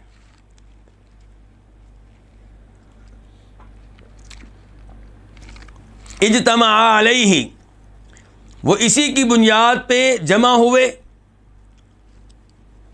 اور اسی کی بنیاد پہ الگ ہوئے. کیا مطلب؟ اللہ کی محبت کی وجہ سے اکٹھے گئے ہیں کہاں؟ حدیث شریف کا درس سننے کے لیے، قرآن کی تلاوت سیکھنے کے لیے، ان کے اکٹھے جاتے ہیں خیر کے کام کرنے کے لیے، مسجد بنانے کے مشن میں نکلے ہوئے ہیں، تو اکٹھے کوششیں کر رہے ہیں، یعنی کہ اللہ کی محبت میں وہ اکٹھے ہوتے ہیں اور اسی بنیاد پہ وہ الگ ہوتے ہیں۔ اگر الگ ہوتے ہیں تو وہ بھی اللہ کی محبت کی بنیاد پہ۔ تو یہ جو دو آدمی ہیں ان کو بھی اللہ تعالیٰ عرش کے سائے میں جگہ دیں گے، لیکن شرط یہی ہے کہ محبت اللہ کے لیے ہو، دنیاوی غرض کی وجہ سے نہ ہو۔ اس لیے نہیں کہ یہ بڑا امیر ہے اس کے ساتھ رہوں گا، چلو کچھ نہ کچھ کھلاتا پلاتا رہتا ہے۔ اگر آپ کسی کے ساتھ اس لیے رہتے ہیں کہ وہ امیر ہے، کھلاتا پلاتا رہتا ہے، ہمیں کوئی اعتراض نہیں، لیکن اس حدیث کا حصہ نہیں بنیں گے۔ اس حدیث کا حصہ تب بنیں گے جب آپ ایسے نوجوان کے ساتھ تعلق قائم کریں جس کے پاس دینی لحاظ سے خیر ہو۔ مثال کے طور پہ آپ اس سے محبت کرتے ہیں اس لیے کہ وہ حافظ قرآن ہے، اس لیے کہ قاری قرآن ہے، اس لیے کہ امام مسجد ہے، آپ عام طور پہ اس کے پاس بیٹھ جاتے ہیں، اپنے گھر میں بلا لیتے ہیں، ان کی دعوتیں کرتے رہتے ہیں، خطیب صاحب کے ساتھ آپ بیٹھ جاتے ہیں، نماز جمعہ کے بعد سوال کرتے ہیں، دل چاہتا ہے ان کی مجلس میں بیٹھا رہوں۔ تو یہ محبتیں جو اللہ کے لیے ہوتی ہیں، یہ وہ ہیں جن کی وجہ سے روز قیامت اللہ کے عرش میں سایہ ملے گا، اور اس میں عورتیں بھی داخل ہیں۔ اگر ایک عورت دوسری عورت سے محبت کرتی ہے اللہ کے لیے تو اس حدیث کا حصہ ہے۔ اس کے بعد کیا؟ وَرَجُلٌ دَعَتْهُ امْرَأَةٌ ذَاتُ مَنْصِبٍ وَجَمَالٍ فَقَالَ إِنِّي أَخَافُ اللَّهَ، ایک وہ آدمی جس کو کسی ایسی عورت نے دعوت دی، دعوت کس چیز کی؟ گناہ کی دعوت دی۔ کس عورت نے؟ ذات منصب و جمال، جو منصب والی بھی ہے اور حسن و جمال والی بھی ہے، خوبصورت ہے اور اعلیٰ خاندان سے تعلق رکھتی ہے، معزز عورت سمجھی جاتی ہے، تو اس نے دعوت دی، تو یہ آدمی آگے سے کہتا ہے انی اخاف اللہ، کہ مجھے اللہ سے ڈر لگتا ہے۔ تیرا جمال اپنی جگہ پہ، تیرا حسن و جمال اس کی طرف دیکھوں تو دعوت قبول کرنے کو دل چاہتا ہے، لیکن رب کی طرف دیکھوں تو پھر نہیں۔ تو یہ بھی بہت عظیم آدمی ہے۔ دیکھیں عام طور پہ شیطان انسان کو ابھارتا ہے گناہ کرنے پہ، کسی عورت کو فون کرو، اس سے باتیں کرو، اس سے دوستی لگاؤ، واٹس ایپ پہ میسج شروع کر دو، فیس بک کے ذریعے جاری لگا لو، لیکن یہاں پہ تو دوستی کرنے کی ضرورت نہیں، خود عورت دعوت دے رہی ہے، اور دعوت دینے والی بھی بازاری عورت نہیں ہے، بدصورت نہیں ہے، حسین و جمیل عورت ہے، معزز عورت ہے، اور آپ پھر بھی کہتے ہیں میں اللہ سے ڈرتا ہوں۔ تو یہ وہ عظیم انسان ہے جس کو اللہ تعالیٰ اس کے سائے میں جگہ دیں گے، اور یہ عورت کے لیے بھی ہے۔ اگر کسی عورت کو کوئی خوبصورت مرد، کوئی صاحب حیثیت مرد گناہ کی دعوت دیتا ہے، مرد خوبصورت اور صاحب حیثیت، وہ پھر بھی اس کی دعوت کو قبول نہیں کرتی اور کہتی ہے مجھے اللہ سے ڈر لگتا ہے، تو اللہ تعالیٰ اسے بھی عرش کے سائے میں جگہ دیں گے۔ اور اس میں شامل ہیں مثال کے طور پہ جناب یوسف علیہ السلام، مصر کے بادشاہ کی بیوی نے کتنے کھلے انداز میں گناہ کی دعوت دی تھی، لیکن یوسف علیہ السلام نے اس کی دعوت کو قبول نہیں کیا۔ کہا تھا قال معاذ اللہ، میں اللہ کی پناہ چاہتا ہوں، میں تم سے بچنے کے لیے اللہ کی پناہ میں آتا ہوں، یعنی کہ یا اللہ مجھے بچا اس عورت سے۔ اس کے بعد 6 نمبر پہ وَرَجُلٌ تَصَدَّقَ بِصَدَقَةٍ فَأَخْفَاهَا حَتَّى لَا تَعْلَمَ شِمَالُهُ مَا تُنْفِقُ يَمِينُهُ، وہ آدمی جو صدقہ خیرات کرے، فَأَخْفَاهَا، تو اس کو مخفی رکھے، پوشیدہ رکھے، یہاں تک کہ اس کا بایاں ہاتھ نہ جان سکے مَا تُنْفِقُ يَمِينُهُ، جو خرچ کر رہا ہے، جو دے رہا ہے اس کا دایاں ہاتھ۔ تو وہ آدمی جو صدقہ خیرات کرے لیکن اپنا یہ زہر نہ ہونے دے کہ صدقہ خیرات کون کر رہا ہے، غریب کی مدد کی جا رہی ہے لیکن خفیہ طریقے سے، کسی رشتہ دار کی مدد کی جا رہی ہے لیکن خفیہ طریقے سے، اگرچہ کئی دفعہ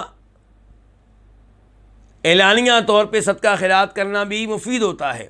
مثال کے طور پہ جب آپ دیکھیں کہ کوئی بھی لوگ تیار نہیں ہو رہے مسجد بنانے کے لیے، تو آپ سب کے سامنے اعلان کرتے ہیں جی میں 1,00,000 روپیہ ڈالتا ہوں، مسجد ہم نے بنانی ہے، آپ بھی حصہ لیں، تو یہاں پہ آپ کی نیت کیا ہے؟ رب، مسجد. تو یہاں پہ اعلانیہ طور پہ صدقہ خیرات کرنے میں کوئی حرج نہیں ہے، لیکن عام طور پہ اعلانیہ طور پہ صدقہ خیرات کرتے ہوئے نیت خراب ہو جاتی ہے.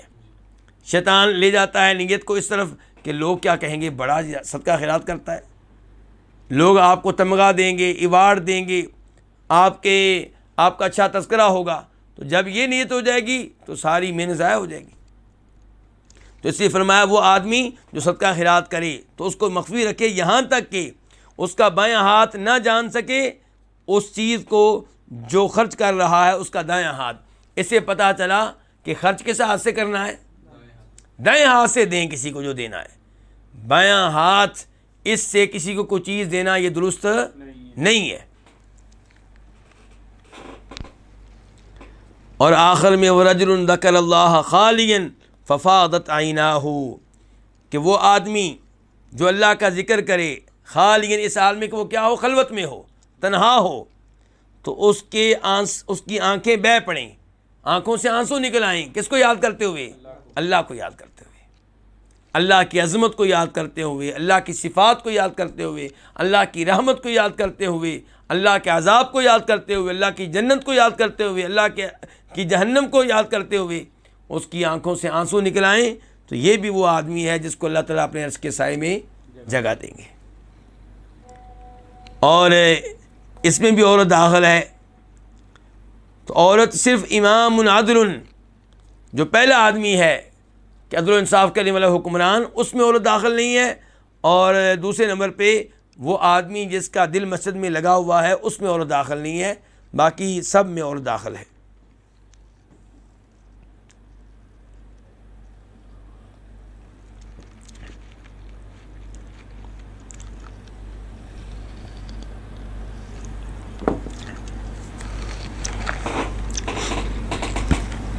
حدیث نمبر 1469 1469 قاف.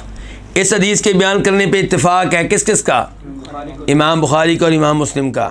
عن ابی ہریرہ رضی اللہ عنہ، روایت ہے جناب ابو ہریرہ رضی اللہ تعالیٰ عنہ سے، ان اعرابی اتی النبی صلی اللہ علیہ وسلم، کہ ایک عرابی سے مراد کون ہے؟ بادیہ نشین، صحرا نشین، جو شہروں کی بجائے، گاؤں کی بجائے جنگلوں میں، صحراؤں میں خیمے نصب کر کے وہاں پہ رہتے ہیں. جہاں پہ گھاس، جہاں پہ پانی، وہاں پہ ان کی رہائش. گھاس کن کے لیے؟ جانوروں کے لیے. تو ایک عرابی آیا نبی علیہ الصلوۃ والسلام کے پاس، تو اس نے کہا دلنی علی عمل اذا عملتہ دخلت الجنہ، میری رہنمائی کیجیے کسی ایسے عمل پہ کہ جس عمل کو جب میں سر انجام دوں تو جنت میں داخل ہو جاؤں.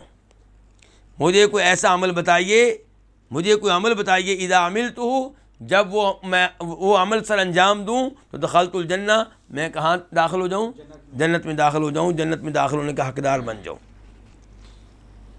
قال، تو آپ نے کہا تعبد اللہ لا تشرک بہ شیئا، اللہ کی عبادت کرتے رہو، اس کے ساتھ کسی بھی چیز کو شریک نہ کرو.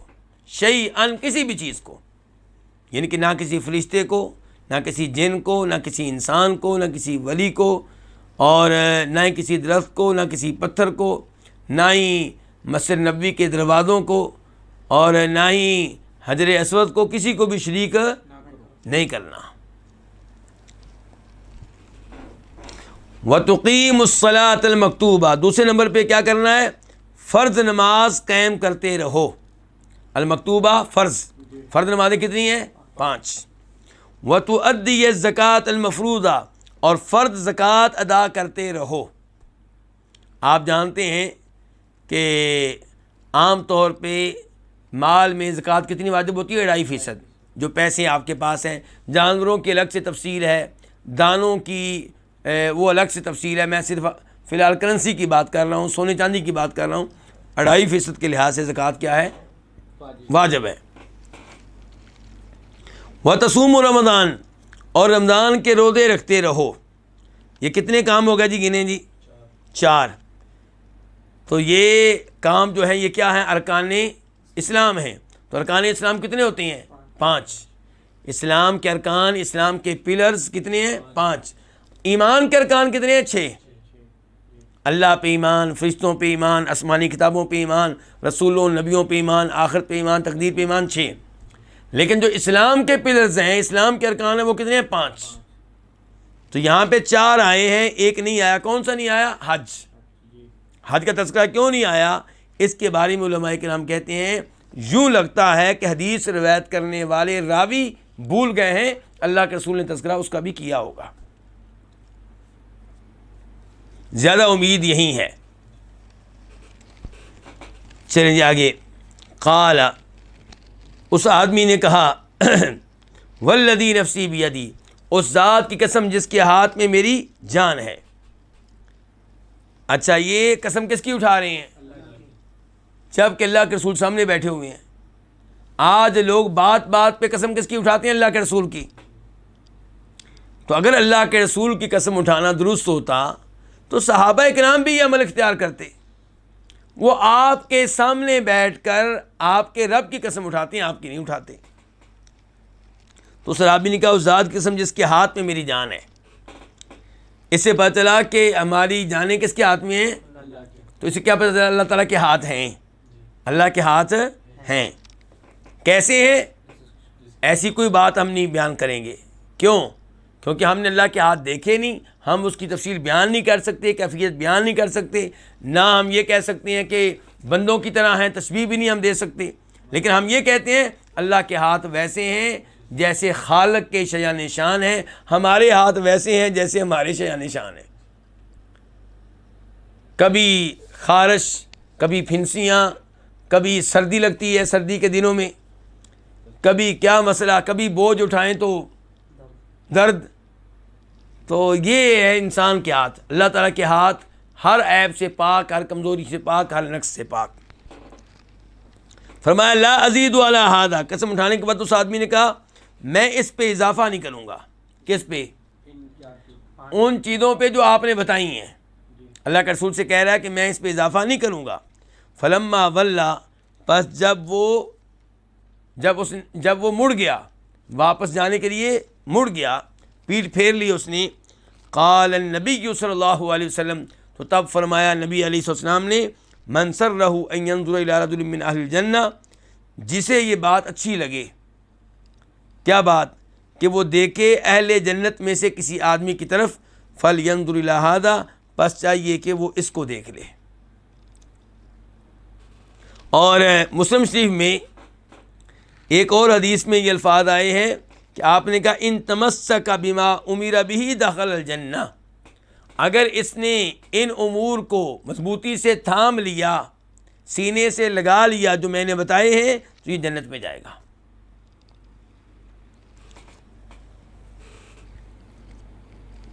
تو یہ ہے جی جنت میں لے جانے والے اعمال۔ بس شرط یہ ہے کہ آپ کو رکاوٹ نہ کھڑی کر دیں۔ شرط کیا ہے؟ کہ آپ رکاوٹ کھڑی نہ کریں۔ اب دیکھیں نا حدیث کیا کہتی ہے، آپ کو مسئلہ سمجھانے کے لیے کہہ رہا ہوں۔ حدیث کہتی ہے کہ آپ اذان اور اقامت کے مابین دعا کریں گے تو دعا قبول ہوگی، والد اولاد کے حق میں دعا کرے تو قبول ہوگی۔ اب والد صاحب کہتے ہیں جی میں تو 10 سال سے بیٹے کے لیے دعا کر رہا ہوں، قبول ہی نہیں ہو رہی۔ تو اس موضوع پہ کئی باتیں کی جا سکتی ہیں، فی الحال ایک بات بیان کروں گا کہ آپ دعا تو کر رہے ہیں، اور شریعت نے کہا تھا والد کی دعا اولاد کے حق میں قبول ہوتی ہے، لیکن آپ نے خود ہی ایک رکاوٹ کھڑی کر رکھی ہے۔ وہ کیا؟ کہ آپ کا رزق حرام کا ہے۔ جس کا رزق حرام کا ہو اس کی دعائیں قبول نہیں ہوتی۔ تو شریعت کی گارنٹیاں پکی اور سچی ہیں، شرط یہ ہے کہ آپ راستے میں کوئی رکاوٹ کھڑی نہ کریں۔ اب یہ اعمال جنت میں لے جانے والے ہیں، لیکن اگر آپ شرک کریں گے تو سارے اعمال ضائع ہو گئے۔ جب آپ کسی مسلمان کو ناحق قتل کریں گے تو رکاوٹ آپ نے خود کھڑی کر لی۔ چلیں جی، اس کے بعد حدیث نمبر 1470 قاف۔ اس حدیث کے بیان کرنے پہ اتفاق ہے کس کس کا؟ امام بخاری کا، امام مسلم کا۔ عن ابی ذر رضی اللہ عنہ قال، روایت ہے ابو ذر رضی اللہ عنہ سے۔ ابو ذر کون؟ ابو ذر غفاری، جن کا نام کیا؟ جندب بن جنادہ۔ ابو ذر تو ان کی کنیت ہے نا۔ چلیں جی. قال وہ کہتے ہیں سألت النبی، میں نے سوال کیا نبی علیہ الصلوۃ والسلام سے، ای العمل افضل، کون سا عمل زیادہ فضیلت رکھنے والا ہے؟ قال، تو آپ نے فرمایا ایمان باللہ، اللہ پہ ایمان لانا، و جہاد فی سبیلہ، اور اس کے راستے میں جہاد کرنا. یہاں پہ میں آپ لوگوں کی توجہ چاہوں گا کہ اگر نبی علیہ السلام کی احادیث کا مطالعہ کیا جائے تو آپ ایک بات نوٹ کریں گے کہ جب آپ سے سوال کیا جاتا تھا کہ کون سا عمل افضل ہے، تو کسی کو آپ ایک جواب دیتے اور کسی دوسرے کو آپ دوسرا جواب دیتے. اب یہاں پہ آپ نے کیا کہا جی اللہ پہ ایمان لانا اور اللہ کے راستے میں جہاد کرنا. یہی سوال ایک اور صحابی نے کیا تو وہاں پہ آپ نے کہا جی نماز کو اس کے وقت پہ ادا کرنا. تو ایسا کیوں ہے؟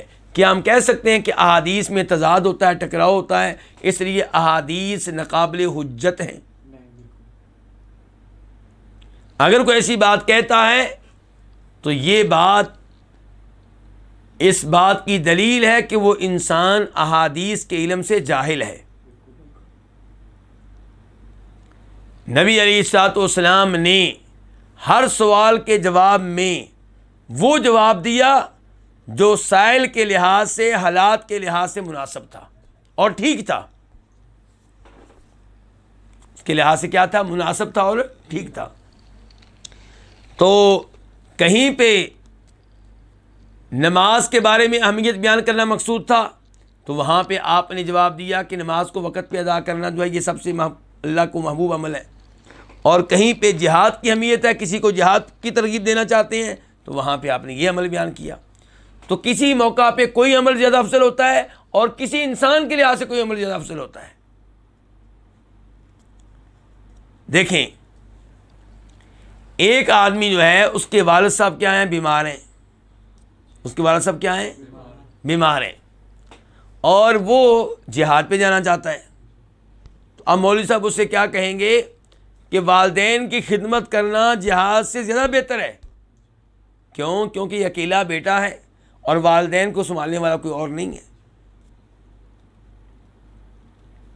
اور کہیں کسی گھر میں والدین صحت مند ہیں، ٹھیک ٹھاک ہیں، اور دوسری جانب مسلمان حکمران نے جہاد کا اعلان کر دیا، شرعی جہاد، تو وہاں پہ مولوی صاحب نوجوان سے کہیں گے بھی تمہارے لیے جہاد میں شریک ہونا اس وقت سب سے افضل ہے. اس کو یہ نہیں کہیں گے کہ والدین کو سنبھالنا. تو کہنے کا مطلب یہ کہ کسی کے لحاظ سے کوئی عمل افضل ہوتا ہے، کسی کے لحاظ سے کوئی عمل افضل ہوتا ہے. قلت، میں نے کہا، فأی الرقاب افضل، کون سی گردنیں زیادہ فضیلت رکھنے والی ہیں؟ کیا مطلب؟ گردنوں سے مراد کون ہے؟ غلام لونڈیاں. ان کے کون سے غلام اور لونڈیاں جو ہیں افضل ہیں؟ اور افضل ہیں سے کیا مراد ہے؟ ان کے آزاد کرنے کے لحاظ سے کس غلام یا لونڈی کو آزاد کرنے پہ زیادہ ثواب ملے گا، یہ مطلب ہے. فأی الرقاب افضل، کون سی گردنیں زیادہ افضل ہیں، کون سی غلام لونڈیاں افضل ہیں؟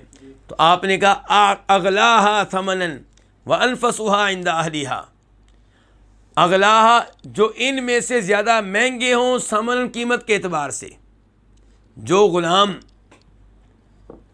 20,000 روپے کا ہے اسے آزاد کرنا زیادہ بہتر ہے اس کے مقابلے میں جو غلام 10,000 روپے کا ہے. اغلا ثمنا، جو ان میں سے زیادہ مہنگے ہوں، ثمن کس کے اعتبار سے؟ قیمت کے اعتبار سے. وانفسها، اور جو ان میں سے زیادہ اہمیت رکھنے والے ہوں، عند اہلیہا، اپنے مالکوں کے ہاں. اب آپ کہیں گے کہ پھر اس بیچارے کا کیا قصور ہے جو 10,000 روپے کا ہے؟ شریعت ترغیب دے رہی ہے 20,000 روپے والے کو آزاد کرو، 10,000 روپے والا بیچارہ کہاں جائے گا؟ شریعت کو یہ معلوم ہے کہ ہر آدمی چاہے گا میں کس کو آزاد کروں؟ 10,000 روپے والے کو. تو اس کو تو آزاد کرنے والے کئی مل جائیں گے، 20,000 روپے والے کی طرف کوئی نہیں جائے گا کیونکہ یہ مہنگا ہے. تو شریعت بتا رہی مہنگا ہے تو اس کو آزاد کرنے پہ ثواب بھی زیادہ ہے. قلت، میں نے کہا، یہ کون کہہ رہے ہیں؟ ابو ذر غفاری حدیث کے راوی. فإن لم افعل، اگر میں یہ کام نہ کر سکوں، کیا؟ غلام آزاد کرنے کا. غلام آزاد کرنے کا کام میں نہ کر سکوں. قال تعین صانعا او تصنع لاخرق، تو تم مدد کرو صانعا کسی ہنرمند کی، کاریگر کی. ایک آدمی کاریگر ہے، اس کو کام دو، مزدوری پہ لگاؤ، کام دو اس کو. تعین تم مدد کرو ثانیاً کسی ہنرمند کی، کاریگر کی. او تصنع لاخلق، یا تم کام سکھا دو لاخلق، کس کو؟ بے ہنر کو. اخلق جو کوئی ہنر نہیں جانتا، کوئی کام نہیں جانتا، اس کو کوئی کام سکھا دو. قال ابو ذر غفاری کہتے ہیں کہ فإن لم افعل، اگر میں یہ کام بھی نہ کر سکوں تو قال، تو فرمایا نبی علیہ السلام نے، تدع الناس من الشر فإنها صدقۃ تصدق بها على نفسک، لوگوں کو شر سے چھوڑے رکھو، یعنی کہ لوگوں کو تنگ نہ کرو، لوگوں کو تکلیف نہ دو، لوگوں کو پریشان نہ کرو، اپنے شر سے لوگوں کو محفوظ رکھو. تدع الناس من الشر، لوگوں کو چھوڑے رکھو، من الشر شر سے، یعنی کہ اپنے شر سے لوگوں کو بچائے رکھو. فإنها صدقۃ، پس بے شک یہ صدقہ ہے. کیا؟ لوگوں کو تنگ نہ کرنا، لوگوں کو پریشان نہ کرنا، لوگوں کو تکلیف نہ دینا، یہ صدقہ ہے. تصدق بها علی نفسک، جو تم کس پہ کرتے ہو؟ اپنے آپ پہ. تو مسلمانوں کو تنگ نہ کرنا، تکلیف نہ دینا، یہ بھی صدقہ ہے. دیکھیے ہماری شریعت کتنی عظیم ہے. ہماری شریعت ہمیں کیا سبق دے رہی ہے کہ مسلمانوں کو تنگ نہ کرو، پریشان نہ کرو. لیکن آج ہر مسلمان دوسرے مسلمان کو پریشان کرتا ہوا نظر آتا ہے. اس کے بعد حدیث نمبر 471 1471 میم، اس حدیث کو روایت کرنے والے امام کون ہے؟ امام مسلم. عن ابی ہریرہ قال قال رسول اللہ صلی اللہ علیہ وسلم، روایت ہے جناب ابو ہریرہ رضی اللہ تعالیٰ عنہ سے، وہ کہتے ہیں فرمایا رسول اللہ صلی اللہ علیہ وسلم نے، ان اللہ یرضی لکم ثلاثا ویکرہ لکم ثلاثا، بے شک اللہ تعالیٰ تمہارے لیے 3 کاموں کو پسند کرتا ہے، 3 چیزوں کو پسند کرتا ہے، اور تمہارے لیے 3 چیزوں کو ناپسند کرتا ہے. ان الفاظ سے ایک تو یہ پتہ چلا کہ رضا اللہ کی صفات میں سے ایک صفت ہے. اللہ کئی چیزوں پہ راضی ہوتا ہے، کئی بندوں پہ راضی ہوتا ہے، کئی اعمال پہ راضی ہوتا ہے، اور ہم ایمان لاتے ہیں کہ اللہ کی صفات میں سے ایک صفت ہے راضی ہو جانا، رضا. جیسے اللہ کی صفات میں سے ایک صفت کیا ہے؟ محبت. اور دوسرے نمبر پہ اللہ کی صفات میں سے صفت کیا ہے؟ کئی چیزوں کو ناپسند کرنا. اور یہ تو دونوں چیزیں قرآن میں بھی آئی ہیں. مثال کے طور پہ کل ذالک کان صیء عند ربک مکروہا، اللہ نے کئی گناہ ذکر کیے 15ویں پارے میں، اور پھر فرمایا کہ یہ سارے کے سارے گناہ تمہارے رب کے ہاں ناپسندیدہ ہیں، اللہ ان کو ناپسند کرتا ہے. تو یہ اللہ کی صفات ہیں. تعویل کرنے والے کیا تعویل کرتے ہیں؟ وہ کہتے ہیں جی اللہ کئی چیزوں پہ راضی ہوتا ہے، اس کا مطلب ہے اللہ تعالیٰ کئی چیزوں پہ ثواب دینے کا ارادہ کرتا ہے. اور جہاں پہ آیا اللہ کئی چیزوں کو ناپسند کرتا ہے، کہتے ہیں اس کا مطلب یہ ہے کہ کئی چیزوں پہ اللہ تعالیٰ عذاب دیتا ہے یا عذاب دینے کا ارادہ کر لیتا ہے. تو یہ کیا؟ یہ تعویل ہے، یہ اصل چیز سے بھاگنا ہے جو اللہ نے بیان کی. اللہ نے بیان کیا ہے اپنی رضا، کہ میں جیسے کہ قرآن میں بھی آیا ورضوان من اللہ اکبر، اللہ کہہ رہے ہیں جنت سے بھی بڑی نعمت کیا ہے؟ اللہ کا راضی ہو جانا. اللہ کی رضامندی آپ کو مل جائے تو جنت تو مل ہی جائے گی. فیرضی لکم، تو وہ تمہارے لیے پسند کرتا ہے، تمہارے لیے وہ تمہارے لیے راضی ہے کس بات پہ؟ کہ ان تعبدوا، کہ تم اسی کی عبادت کرو، ولا تشرکوا بہ شیئا، اور تم اس کے ساتھ کسی کو بھی شریک نہ کرو. وان تعتصموا بحبل اللہ جمیعا، اور یہ کہ تم اللہ کی رسی کو تھام لو، جمیعاً سب مل کر. حبل کا معنی کیا ہے؟ رسی. تعتصموا تم تھام لو. ولا تفرقوا، اور تم فرقوں میں تقسیم ہونے سے بچو. تو اسلام کیا چاہتا ہے کہ مسلمان ایک ہوں، فرقوں میں تقسیم نہ ہوں۔ اللہ تعالیٰ یہ چاہتے ہیں کہ مسلمان اللہ کی رسی کو مضبوطی سے تھام لے، قرآن اللہ کی رسی ہے۔ وَيَكْرَهُ لَكُمْ قِيلَ وَقَالَ، اور اللہ تمہارے لیے ناپسند کرتا ہے کس کو؟ قیل و قال کو۔ کس کو؟ قیل و قال۔ اس کا کیا مطلب ہے؟ فضول باتیں۔ کہا جاتا ہے جی وہ آدمی جو ہے اس کی اتنی بیویاں ہیں جی، کہا جاتا ہے جی اس نے چوری کی ہے جی، کہا جاتا ہے جی اس نے بڑی رشوت اس نے لی ہے۔ آج کل ہمارے کئی ممالک میں یہ فیشن بن چکا ہے سیاستدانوں کا نام لے کر انہیں کرپٹ قرار دینا، رشوت لینے والا قرار دینا۔ بھئی آپ کے پاس کیا دلیل ہے؟ آپ کو کیا پتہ؟ آپ اس مسئلے میں خاموشی اختیار کریں۔ ہاں آپ یہ کہیں کہ بظاہر وہ آدمی اچھا نہیں لگتا تو ٹھیک ہے، آپ اس کی تائید نہ کریں، لیکن ہر جگہ اس کا نام لے کر اسے بدنام کرنا، روز قیامت حساب کون دے گا؟